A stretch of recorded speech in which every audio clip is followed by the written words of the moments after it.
আমার অনুরোধ, যাদের কাছে আমার বাবা অনেক পাপীদার হয়েছিলেন তারা আমার বাবাকে ক্ষমা করে দিবেন।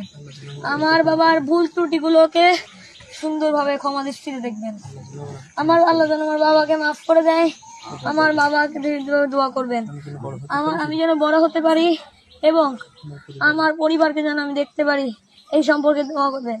অনেক অল্প বয়সে আমি আমার বাবাকে হারিয়েছি, এটি একটি শোক হিসেবে আমার অন্তরে কাজ লাগবে। আমিন।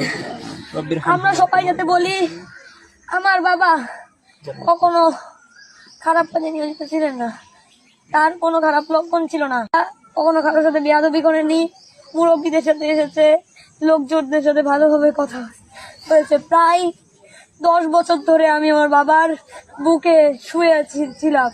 আজ থেকে হয়তো আমি আর শুতে পারবো না, আমার কোল আলাদা হয়ে গিয়েছে। আমি হয়তো এখন এক ইয়াতিম শিশুতে পরিণত হয়েছি। আমার এখন কোনো ফর্ম পূরণ করতে গেলে সেখানে আমার বাবার নাম মৃত এমডি আসাদ অনেক লিখতে হবে। আমার এটি কষ্ট বোলানো দিন হিসেবে থেকে যাবে। আমার বাবা অকাল মৃত্যু করে আপনাদের কাছে ক্ষমা দিতে দেখবেন। আমি আমার বক্তব্য এখানে শেষ করছি। আসসালামু আলাইকুম। গাড়িতে যখন উঠেছিল সে তো জানে না যে এইভাবে তার লাশ বাড়িতে পৌঁছাবে।